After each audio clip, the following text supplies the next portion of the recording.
দেখুন কিভাবে একটা মা দুর্গাকে রাস্তার ধারে বসিয়ে রেখে দেওয়া হয়েছে প্লাস্টিকে মুড়ে, যেন কফিনে মুড়ে মা দুর্গাকে এখানে বসিয়ে রাখা হয়েছে। কোথায় না বিসর্জনের কার্নিভালে নিয়ে যাওয়ার জন্য।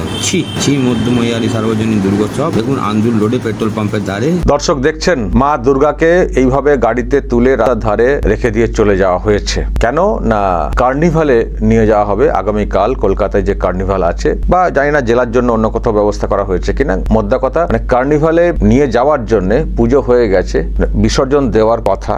তো সেখানে বিসর্জন না দিয়ে মানে মণ্ডপে না রেখে রাস্তার ধারে ফেলে দিয়ে, মানে এটা ফেলে দিয়ে চলে যাওয়াই বলবো, মানে একেবারে কার্যত সেই কাফন বন্দি করে যে ব্যক্তি ভিডিও করেছেন তিনি এই কথাটাই বলছেন, যে বলে একেবারে রাস্তার ধারে রেখে দিয়ে চলে গেছেন। পুজো কমিটির কোনো লোকজন তো নেই, গাড়িতে তুলে রেডি করে রাখা হয়েছে, কার্নিভালে নিয়ে যাওয়া। মানে কার্নিভালটা আগে, কিন্তু পুজোর যে মাহাত্ম, যে আধ্যাত্মিক যে রীতি, সেই সব ফলো করার কোনো প্রয়োজন নেই। আচ্ছা, এইরকম কি করা যায় যে পুজো হলো, মানে বিসর্জনের মন্ত্র পাঠ হয়ে গেল, সিঁদুর খেলা যা যা করার সেগুলো সব হয়ে গেল, তারপর মা কোথায় কোনো হুঁশ নেই, আবার একদিন পর মনে পড়বে কার্নিভালে যাবে, সব ঢাক ঢোল পিটি। হচ্ছেটা কি? মানে হিন্দু ধর্মটা কি এই রকম হয়ে যাচ্ছে? মানে এরকম হয়। মা এলেন, তাকে বোধন করা হলো, পুজো হলো, আর মাকে আবার তো চলে যাবেন। একটা স্মুথ সিস্টেমে হবে না। মাটি থেকে তৈরি, ফের মাটিতে ফের মানে মিশে যাওয়ার যে প্রক্রিয়া আছে সেগুলো ফলো করা হবে না। ইচ্ছে হলো কখনো দেই পক্ষে মণ্ডপের উদ্বোধন করে দিলাম, এই মানে পিতৃপক্ষে মণ্ডপের উদ্বোধন করে দিলাম হিজাব পরে। ইচ্ছে হলো আগে থেকেই সবকিছু মানে করে ফেললাম। তারপর আবার ইচ্ছে হলো দেরিতে বিসর্জন দেবো, ইচ্ছে হলো রাস্তা ধারে ফেলে রেখে দেবো। সবই কি ইচ্ছেতে কোনো, তাহলে পুজো করার তো কোনো প্রয়োজন নেই। সব যদি ইচ্ছের ব্যাপার হয়ে থাকে, পুজো তো একটা সিস্টেম আছে, তো তিথি নক্ষত্র আছে, সিস্টেম আছে, সেগুলো মেনে তো করতে হয়। যখন তখন যা খুশি করলে কি হয়ে যায় নাকি? তাহলে তো যখন খুশি করবেন, তাহলে আর এই যে মানে দেবীপক্ষ বা পিতৃপক্ষ বা তিথি, তাহলে এইসব মানা তো কোনো দরকার নেই। আমার মনে হয় আগামী দিনে তাই হবে। যখন ইচ্ছা হবে কালীঘাটের সিদ্ধান্ত, চলো এখন দুর্গাপূজা করি, এই সময় বর্ষা হচ্ছে বেশি, চলো দুদিন পিছিয়ে দিই, বা এখন একটু গন্ডগোল বেশি হচ্ছে, অন্যদিকে মিডিয়া ফোকাস, মানে ওইদিকে মিডিয়া ফোকাস করছে, ফলে আমার দুর্নাম হয়ে যাচ্ছে, চলো আগে থেকে উৎসব শুরু করে দিই, দুর্গাপূজা আগে 1 মাস আগে শুরু করে দিই। মানে যখন ওনার ইচ্ছা হবে হয়তো দেখবেন করে দেবেন, মানুষের নজর ঘোরানোর জন্য। যা দেখতে পাচ্ছি বিষয়টা তো হচ্ছেটা কি, ওই মানে একজন এমএলএ এর নাম দেখতে পাচ্ছি এখানে, সাকরাইলের এমএলএ প্রিয়া পাল, তো মানে রেডি করে রেখেছেন প্রধান উপদেষ্টা, তার নাম দেখতে পাচ্ছি, ডোমজুর থানা। তো মানে করেছেন, মানে তার ইচ্ছে হলো মানে নিয়ে যেতে হবে, সুতরাং বেঁধে ফেলো, কাপড়বন্দি করে। মানে বিষয়টা বুঝতে পারছেন। আমি জানি না যে এগুলো হিন্দুরা কি করে সহ্য করছেন। আমি দর্শক এ নিয়ে একটু কথা বলে জানবো, যারা আরো এইসব বিষয়ে জানে। আমি একজন মহারাজকে অনলাইনে নিচ্ছি যে এটার ক্ষেত্রে কি নিয়ম, এইভাবে কি রাস্তা ধারে ফেলে রাখা যায়? সে মাকে যেন সেই রাস্তা ধারে ফেলে দিয়ে চলে আসে আর কি। তার মায়ের কাছে সবকিছু আদায় করে নিলাম, প্রার্থনা করে নিলাম, পুজো করে ফেললাম, তারপর মাকে এখন আর প্রয়োজন নেই, চলো রাস্তা ধারে ফেলে দিয়ে চলে আসি। তো নিজের মাকে রাস্তা ধারে ফেলে দিয়ে আসার মতো অবস্থা। আবার যখন মনে হবে লোককে দেখাবো আমি কত কাজের, কত মাকে ভালোবাসি, আবার চলো কার্নিভালে ঢাকঢোল পিটিয়ে নিয়ে যাবো, নিয়ে তারপর ওই যে বিসর্জনটা আছে সেটা কতটা ভক্তির সঙ্গে হবে, অ্যাকচুয়াল যে বিসর্জন সেটা নিয়ে প্রশ্ন রয়েছে। ওই আর কি, হয়ে গেছে, শো হয়ে গেছে, কার্নিভাল দেখানো হয়ে গেছে, চলো এবার ফেলে দিই। এটা ফেলে দেওয়া, এটা নিরঞ্জন আমার লাগছে না, আমার মনে হয়। দর্শক আমি একটু কথা বলবো, মানে মহারাজ হিরণময় গোস্বামীকে অনলাইনে নিয়েছি, দেখতে পাচ্ছেন। আপনাকে বিজয়ার শুভেচ্ছা জানাই। কিন্তু আমার তো খুব অবাক লাগছে যে ভিডিও সোশ্যাল মিডিয়াতে সামনে এসছে। এটাই কি মানে নিয়ম? এরকম কি করা যায়? হিন্দু ধর্মে কি এটা মানে রীতি আছে, মান্যতা দেয়? কি বলবেন আপনি? দেখুন, দেবীর আবাহন হয়, দেবীর বিসর্জন হয়। যেই দিন দশমী সেই দিনই বিসর্জন হয়ে যায়, আর বিসর্জনের দিনই দেবীকে নিরঞ্জন করা, জলে দিয়ে দেওয়া, এটাই নিয়ম। তো এখন আপনি যে বিষয়টা তুলে ধরেছেন একেবারে নিন্দনীয়। পক্ষ হিন্দুদের এই নীতি না ভেবে বুঝবে এটা দুর্নীতি, এটা অন্যায়, এটা ভুল। যেখানে বিধি নাই, যেখানে অবিধি, সেটা অনিয়ম, সেটা স্বেচ্ছাচার। আপনি বললেন না, নিজের ইচ্ছে মতন যা কিছু করা তার নাম স্বেচ্ছাচারিতা। আর স্বেচ্ছাচারিতা কখনো ধর্ম হতে পারে না। দেবীকে অমন করে রাস্তায় দাঁড় করিয়ে রাখা, আর যেমন ভাবে মুড়িয়ে রেখেছে যেন তাকে এখনই দাফন করবে, দাফনের কাপড় দিয়ে মুড়িয়ে রেখেছে আপনি বললেন, সত্যি বিষয়টা বড় নিন্দনীয়। তার নিচে যে ওই আদরণীয় তাদের নাম লেখা আছে, রাজনেতাদের নাম লেখা আছে, এখানে আরো বেশি লজ্জার বিষয় যে তারাই যেন বিষয়টাকে দেখছে, তারাই যেন বিষয়টাকে তাদের মাথা, যেন আমরা যা ইচ্ছে করব তাই হবে। তো আপনি বিষয়টা তুলে ধরেছেন, সেই জন্য আমি আপনাকে অনেক অনেক ধন্যবাদ জানাচ্ছি যে প্রতিটি হিন্দুকে সচেতন হতে হবে, অবিধিপূর্বক দেবতার পূজা মানে আসলে আমাদের সনাতন ধর্মকে অবজ্ঞা অনাদর করা, অবহেলা করা। দেবীকে আবাহন করলাম, দেবীর বিসর্জন হলো, দেবীর বিসর্জন হয়ে যায় দশমীতেই। সেই দিন যে দিনই হোক, আপনি বৃহস্পতিবার দিনেও যদি দশমী হয় তাহলে সেই দিনই দেবীকে বিসর্জন দিতে হবে। আর বৃহস্পতি শুক্রবার এই দুই দিনই যদি দেবীর বিসর্জন থাকে, এরকম নিয়ম আছে যে গমন বা আগমনের ক্ষেত্রে প্রতিদিনই মানে সপ্তাহের প্রতিটি দিনই দেবীর আবাহন, দেবীর বিসর্জন হয়। এমন কোনো নিয়ম নাই যে আজকে বৃহস্পতিবার, যেটা বলছিলাম। তো এই অনিয়মকে কেন্দ্র করে আমরা আজকে যে বিষয়টা দেখছি, শুধু আমরা দুর্গাপূজার ক্ষেত্রে নয়, অন্যান্য দেবতার ক্ষেত্রেও আমরা দেখতে পাই যে দেবীর আবাহন হচ্ছে আর তার বিসর্জন না দিয়ে রাস্তায় ফেলে দেওয়া হচ্ছে, কুকুরে প্রস্রাব করছে, রাস্তার ধারে পড়ে আছে। যারা দুষ্ট প্রকৃতির মানুষ তারা কি করছে না, ওখানে সবাই দেখি প্রস্রাব করে, জায়গাটা কেমন হয়ে যাচ্ছে, সেই জায়গায় একদম একটা দেবমূর্তিকে সেখানে বসিয়ে দিয়ে ব্যাস এখানে আপনারা প্রস্রাব করবেন না ভয় দেখানো হয়। যারা ভয় ভীতিতে থাকেন তারা হয়তো সেই দেবতাকে দেখে তারা জায়গাটা নোংরা করছে না। অথচ কিছু কিছু মানুষ আজও আছে যেখানে দেবতাকে দেখে তার উপরেই প্রস্রাব আদি করছে, অপবিত্র করছে। এই হচ্ছে অবস্থা। এরপরে আমাদের এই দৃশ্য দেখবার পর আমাদের কি করণীয়? আপনি এটাকে তুলে ধরেছেন। এটা তো আমাদের সবাইকে এই বিষয়টার দিকে সচেতন হয়ে সবাইকে এই বিষয়টাকে সবার সামনে তুলে ধরা উচিত ছিল।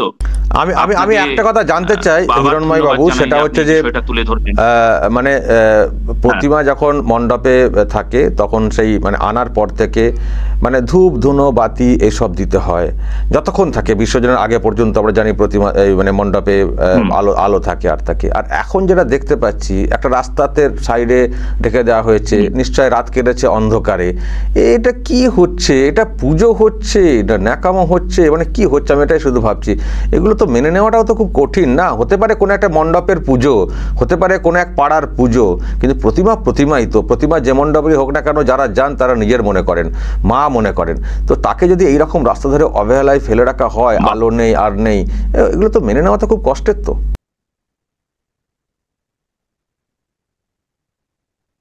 একদম একদম। আর এই বিষয়টা নিয়ে আমাদের সবাইকে সচেতন হওয়া উচিত। সনাতন ধর্ম, আপনি একটা কথা বললেন না, কথাটা খুব আমাদের গায়ে লাগলো, সবার যেন গায়ে লাগে, সবার যেন রক্ত টকবক করে ফোটে বিষয়টা ভাববার পর, যে আমরা আমাদের ইচ্ছে মতন সমস্ত কিছু করছি। আমাদের ইচ্ছে হচ্ছে আমরা দেবতাকে বেশি বেশি দিন রেখে দিচ্ছি, ব্যাস আজকে প্রতিমা নিরঞ্জন করব না, আমরা আনন্দ করব, আর ওইভাবে রাস্তার ধারে খুব মুড়িয়ে রেখে দিলাম, তারপর আবার ঢাক ঢোল পিটিয়ে আমরা দেবীকে বিসর্জন দিলাম। যার আবাহন হলো, যাকে আমরা ফুলে চন্দনে আভরণে আহ্বানে যাকে আনন্দ দিলাম, যার আগমনে আমাদের আনন্দ হলো, আনন্দ কেবলমাত্র ওই ঢাক ঢোল বাদ্যি তারপর ডিজে ইত্যাদির উপরেই কেবলমাত্র রয়ে গেল। আর ওই যে বললেন আমাদের ইচ্ছের উপরেই আমাদের ধর্মটাকে আমরা দাঁড় করিয়ে রেখেছি।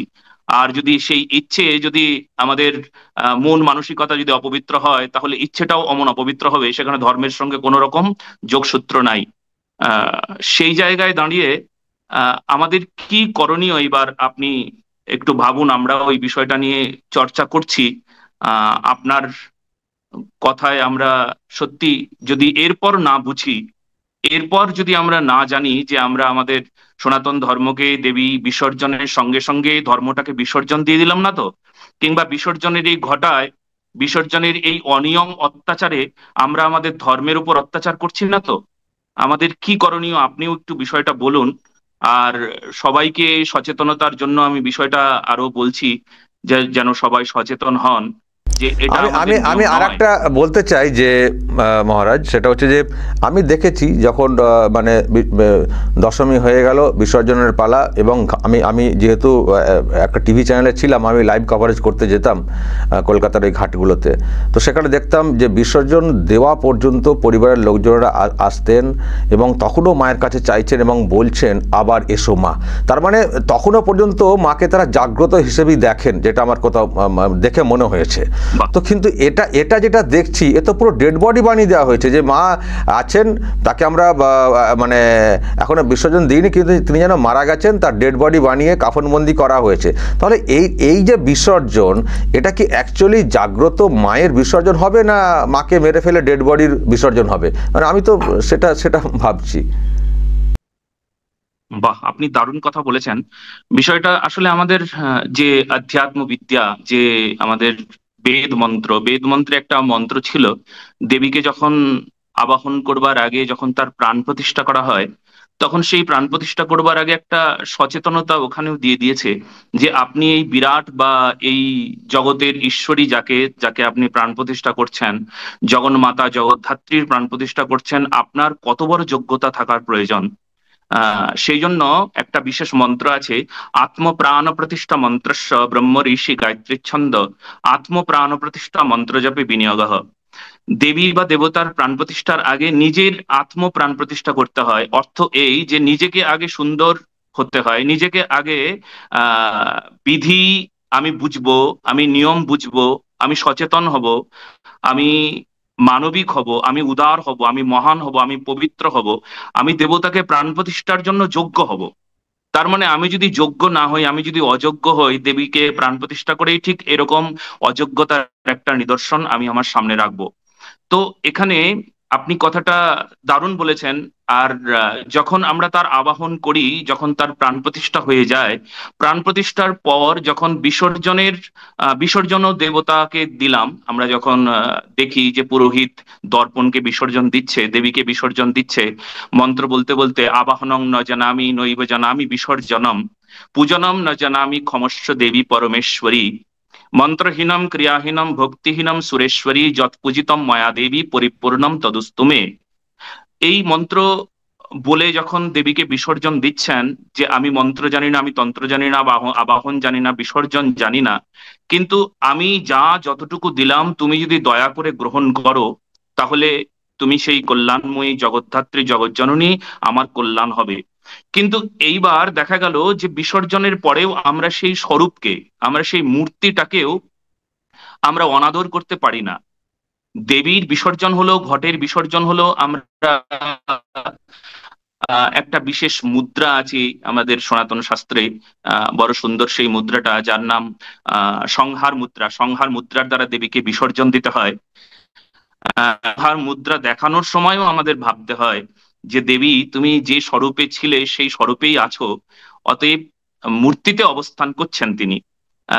এটা মন্ত্রেতেও আছে যে তিনি সেই মূর্তিতে অবস্থান করছেন। আমি বিসর্জন এই তোমার সেই স্বরূপকে বিসর্জন দিতে পারি না, তোমার সেই বিরাট জগন্মাতার সেই মূর্তিকে আমি বিসর্জন দিতে পারি না। আমি তোমার বিসর্জন দিলাম, এইরকম মন্ত্রগুলো বলা হয়। তো সেই যে ওই যে মূর্তি, ওই যে স্বরূপ, সেই স্বরূপকে দর্শন করবার সঙ্গে সঙ্গে আমরা প্রণাম পুজো করতে থাকি। এমনকি দেখা যায় যে যারা মন্দিরে প্রবেশ করে তারা দেবীকে আরতি করে, সিঁদুর দেখিয়ে, তারপর মুখে একটু বাতাসা মিষ্টি দিয়ে তার সমাদর তখনও করে। বিসর্জন হয়ে যায় কিন্তু তখনও সমাদর করতে থাকে, তখনও ধূপ ধুনো দেখাতে থাকে, তার স্বরূপকে প্রণাম শ্রদ্ধা ভক্তি জ্ঞাপন করতে থাকে সবাই। তো কাজেই সেই স্বরূপটাকে আমরা কি করে অনাদর করতে পারি, আমরা সেই মূর্তিকে কি করে অনাদর করতে পারি, এটা আপনারও প্রশ্ন, আমারও প্রশ্ন। আপনি এই প্রশ্নটা করেছেন, এই প্রশ্নটা আমারও, যে আমরা সেই স্বরূপকে, আমরা সেই মূর্তিকে কি করে অনাদর করতে পারি। যে মূর্তিকে আমরা কিছুক্ষণ আগে পূজা করলাম, যে মূর্তিকে আমরা পুষ্পাঞ্জলি দিলাম, জয়ন্তী মঙ্গলা কালী ভদ্র কালী কপালিনী দুর্গা শিবা সমাধাত্রী স্বাহা স্বধা নমস্তুতে, সচন্দন বিল্লপত্রাঞ্জলি স্ববাহনা ওই সপরিবারা ওই দুর্গা ওই নম, এই বলে দুর্গার চরণে পুষ্পাঞ্জলি দিলাম, দুর্গা মাকে আবাহন করলাম। আমরা কি করে পারি সেই স্বরূপকে অশ্রদ্ধা করতে, কি করে পারি, তাকে কি করে আমরা ঢেকে ঢুকে, কাফন আপনি বললেন যে কাফনের কাপড় দিয়ে যেন ঢেকে রেখেছে, একটু পরে তাকে মাটিতে পুঁতে দেওয়া হবে। হ্যাঁ, যেন কত অশ্রদ্ধা, যেন একটা একটা এত বড় অশ্রদ্ধা, এটা আমাদের সনাতন ধর্মে দেখার বিষয় নয়। যেন চোখে আঙ্গুল দিয়ে আপনি দেখিয়ে দিলেন, আর এই সমাজ দেখুক, এই সনাতন ধর্মের প্রতিটি মানুষ সচেতন হোক, দেখুক যে আমরা কি করে এই মূর্তিকে অনাদর করতে পারি। আজকে যেমন দুর্গা, এরপর কার্তিক, লক্ষ্মী, সরস্বতী, তারপর বিশ্বকর্মা, গণেশ, যে মূর্তিগুলোকে রাস্তায় ফেলে দেওয়া হয়, অনাদর করা হয়, অবজ্ঞা করা হয়, আমি তো বলবো যে নিত্য নৈমিত্তিক, নিত্য পূজা আর নৈমিত্তিক পূজা। নিত্য পূজায় ভগবানের বিসর্জন হয় না, যারা ঘরে রাখেন দেবতাকে সেই পূজায় বিসর্জন হয় না, অর্থে প্রতিমা নিরঞ্জন হয় না। কিন্তু নৈমিত্তিক পূজার ক্ষেত্রে ধরুন আপনি হঠাৎ করে লক্ষ্মী পুজো করছেন, বছরে একবার নৈমিত্তিক পূজা বলা হয়। নৈমিত্তিক পূজা আপনি ধরুন আপনি গণেশের পুজো করছেন, ধরুন আপনি সরস্বতীর পুজো করছেন, যে বিশাল করে সরস্বতী পুজো করলেন, আপনি বলবেন না সরস্বতীর কোনো ভাসান হয় না, তাকে বিসর্জন দেওয়া যাবে না। আপনি কার্তিক পুজো করছেন, না কার্তিকের বিসর্জন হয় না, রাস্তায় ফেলে দাও, ওখানে রেখে দাও, ওই তিন মাথার মোড়ে ওখানে সব দেবতাকে দেখুন রেখে দিয়েছে, ওখানে ফেলে রেখে আসো। যার হাতটা কেটে গেছে, মাথা মাথা সরে গেছে, জলে কিছুটা ভেসে গেল, এখনো একটু দেখতে পাওয়া যাচ্ছে, আর এক পক্ষ আমাদের দিকে আঙ্গুল তুলে বলবে হায় হায় এ কি কেমন ধর্ম, দেখো দেখো দেখো দেখো দেখো, এই ঘাট ধরে কেমন করে রাস্তার মোড়ে ফেলে দিয়েছে। হ্যাঁ, কুকুরে শেয়ালে প্রস্রাব করছে, রোদ পড়ছে, মানে এটা একটা অনাদর, এটা আমাদের সনাতন সংস্কৃতির ওপর একটা অবজ্ঞা। এটা আমাদের সত্যিই কুসংস্কার। এই কুসংস্কারকে আমাদের এখান থেকে ছাড়াতে হবে। বলুন আপনি। ওকে, অসংখ্য ধন্যবাদ মহারাজ, আপনি একটা ভালো ব্যাখ্যা দিলেন। এটা আমারও দেখে খুব খারাপ লেগেছে। আমি অন্য ধর্মের হলেও যেহেতু আপনারা এই ধর্মে বিশ্বাসী, সেখানে যদি এইরকম অনাদর হয়, রাস্তার ধারে ফেলে রাখা, যেটা সোশ্যাল মিডিয়াতে ভাইরাল হয়েছে, খুবই খারাপ লাগছে বলি আপনার কাছ থেকে আরও নিয়মগুলো জানলাম। ভালো থাকবেন, ভালো থাকবেন। আপনিও ভালো থাকবেন, আপনার শুভকামনা, অনেক মঙ্গল হোক, সবার মঙ্গল হোক। জয় সনাতনী। ওকে, ভালো থাকবেন। জয় সত্য। দর্শক দেখলেন এবং শুনলেন মহারাজ, উনি তো ব্যাখ্যা দিলেন, এবং যে ভিডিওকে কেন্দ্র করে এত বিতর্ক, যেটা সোশ্যাল মিডিয়াতে ভাইরাল হয়েছে, দর্শক যারা এলাকার মানুষ তারা আরও ভালো করে বলতে পারবেন। সাকরাইলের বিধায়কের নাম লেখা রয়েছে এখানে, প্রিয়া পাল, আর পুজো কমিটির নামও লেখা রয়েছে। তাদের যা সব টিম করা হয়েছিল, আমার মনে হয় থিমেরও সব দেখছি একটা গাড়িতে রাখা হয়েছে। তো যেটা এখানে বলা হচ্ছে যে কার্নিভালে নিয়ে যাওয়ার জন্য তৈরি রাখা, আমারও তাই মনে হচ্ছে। কিন্তু প্রশ্ন হচ্ছে যে প্রতিমাকে এইভাবে কার্যত কাফনবন্দি করে রেখে দেওয়ার কি অর্থ? এতে প্রতিমাকে মেরে ফেলা হলো, কার্যত ডেড বডি মানে বানিয়ে দেওয়া হয়েছে। তাহলে এরপর আবার ডেড বডি খোলা হবে দেখানোর জন্য। তাহলে কি মানে ভাবনা কি অ্যাকচুয়ালি মা দুর্গা বা এই যে পুজোর যে বিষয়টা, সেটাকে তারা কিভাবে নেন? জাস্ট একটা মাটির পুতুল এই হিসেবে? তাহলে তাদের মধ্যে সেই ভাবনা নেই, আধ্যাত্মিকতা নেই, বিশ্বাস নেই। তাহলে কেনই বা পুজোর দরকার রয়েছে? আর এখন কি হবে? এখন তো মনে হচ্ছে ডেড বডির বিসর্জন হবে, মানে নিরঞ্জন যেটা বলি আর কি, জলেতে, এরপরে খুলে দিয়ে যে ডেড বডিকে ফেলে দাও। এর মধ্যে কোনো প্রাণ থাকে? আর প্রাণ না থাকলে পুজো হয়? কার কাছে আপনি প্রার্থনা করবেন, পুজো করবেন? প্রাণ প্রতিষ্ঠা হয় যেখানে, সেখানে প্রাণহীনভাবে ফেলে রাখছেন, বিসর্জন হয়নি এখনো, মানে জলেতে। হচ্ছেটা কি? তো দর্শক বলবেন, যারা এইসব নিয়ে আরও জানেন তারা আরও বলবেন। আপনাদের যদি কিছু বলার থাকে অবশ্যই বলবেন, কমেন্ট বক্সে নজর রাখবেন আরামবাগ টিভিতে।